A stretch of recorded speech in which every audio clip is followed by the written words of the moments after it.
O'Brien, and I am a high school biology teacher in the Virginia Beach County School District.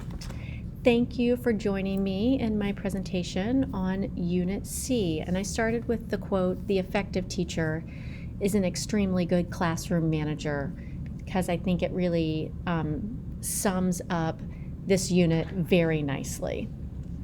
So let's take a look at our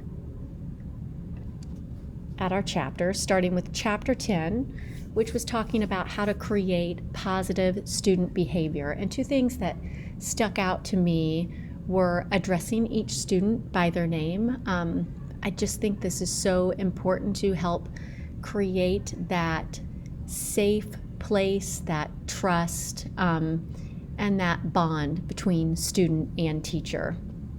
And then being polite, saying please and thank you, basically treating your students like you would treat your colleagues instead of talking down to them.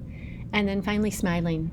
Everything is a little bit better when you're around someone who seems pleasant, not in a fake way, but when you walk into a classroom and you see someone who wants to be there as opposed to someone who really doesn't want to be there, it helps create that positive atmosphere that helps create the positive student behavior.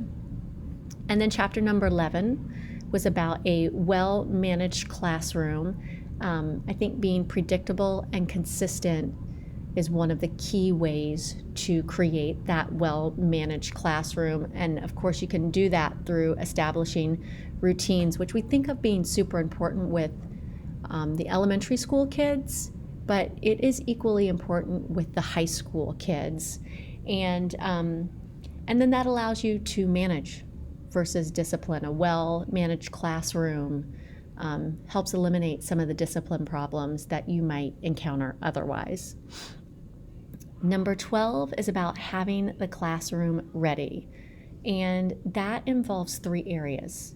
Having the work ready for the students. So in my case, the work is posted in Canvas every day, but some days we're doing things on paper, so I'll have that printed out and ready to go. On a day that we're having a lab, the lab is all set up and ready to go. Having the room ready, having the seats where you want them to be for that day if you move them on different days, having, in my case again, the labs set up, and just having a visually pleasing space and a comfortable space that students want to be in. And then finally, the teacher should be ready. You should have prepped the lesson, looked over what you're doing, especially if it's a hard subject, maybe gone over it, thought about the questions the students have, the problems they'll encounter, and how you might address those before they even occur.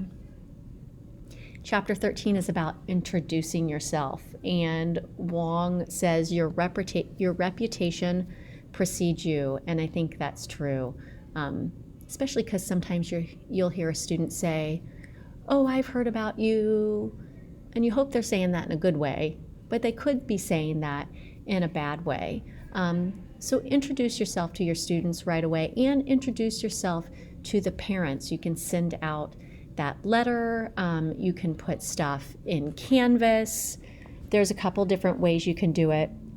On this next slide, this is how I set my stuff up in Canvas initially. So even before the students are in my class, they can enter the welcome page in Canvas, just so they know who I am. This takes them to a Meet the Teacher slideshow so that students and parents can look over that together. They'll see my schedule. They'll have a link to class expectations. So again, both students and parents know the expectations even before we start. And then I just add in, we have a biology website that gives students additional resources as we're going through our unit. So let me back up. So the Meet the Teacher tab will take them to a slideshow that has different information on it. A little bit about my family so we can begin to know each other on a personal level, my education, other information about me and my ideology behind school, gives them information on what they need to be successful in the class and where they can find me different times of the day. Chapters 14 and 15. Chapter 14 is about arranging your seating, but also talks about how you're starting that first day of class too. So when students come into the classroom, after they've been there a while, they should know, but you never know when you might have a new student come in. So when they come in, they should clearly see your name, what class they're in, and what room number they're in. In our case, in our class, or in our school, we have different sections. We have an A wing, a B wing, and a C wing, and they all look the same. So it's not uncommon for me to have students walk into my class and then say, oh, I'm on the wrong floor, or oh, I'm in the wrong hallway. So on that first day, my name's posted, biology class, the classroom, and then I also let them know if I have assigned seating that they can look for their name, or if you have open seating, they should know that too, so they can find that. And then arrange your seats based on the tasks that you're completing or the collaboration that you want to have done. We have lab tables, so ours are big and heavy. We don't move them too much, but they're arranged so that students can collaborate, but also see lectures, because we do both. Chapter 15 is about starting effectively.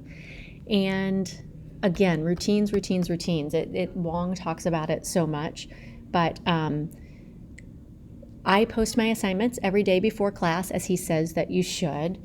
And they're in Canvas every day, in the same order, in the same place, so that students begin to have an idea, even after day 2, of where they can find things. And also, if they're absent, they know where to go to find that information.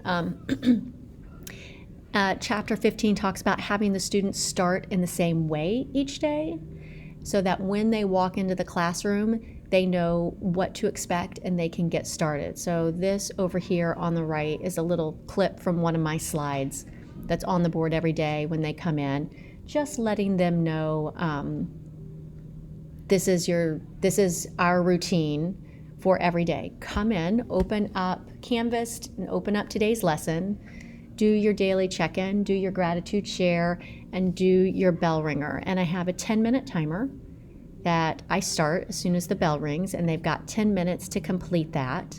And during that 10 minutes, that allows me to take roll, which they talk about in chapter 16. And one of the things they stress in chapter 16 is that taking roll isn't the first thing you do. The first thing you do is you get the kids started. So in my example, on the bell ringers, the check-in, and the gratitude share.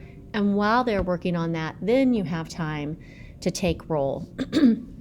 This over here is an example of one of the ways I take roll. So this is our daily check-in. Each day when the students come in, they open up their digital lesson and they slide their Post-it to how they're feeling. So I can quickly look, and normally I have the numbers left over out here for the students who didn't do it. I can look and see who hasn't done it. And then I can also, of course, glance around the classroom and see, did those students just not do it yet, or are they in fact absent? And then this check-in allows me to see how the students are feeling that day, and if they're in this category or below, just make sure that I touch base with them separately to check in on them. And then the last chapter is, and this up here is a clip of our gratitude share, another way that I can look to take attendance, and just this is also a way that the students and I communicate with each other and get some of that social emotional learning happening in a high school classroom where you're not doing it as traditionally as you might in an elementary school. Chapter 17 is on effective grading, and being organized, I think, is one of the important points, along with the fact that effective grading allows you to assess for how your students are doing at any point in time. I would say that this is my most challenging one. It can be a struggle sometimes to get all the students graded, and we have class every day, so we're doing new stuff every day, and sometimes that feels like a struggle. But so sometimes I grade for completion just as a way to make sure they're doing it. Other times there are certain things I really want to grade for accuracy because I do need to see how they're doing on that particular assignment to help guide me for the next thing.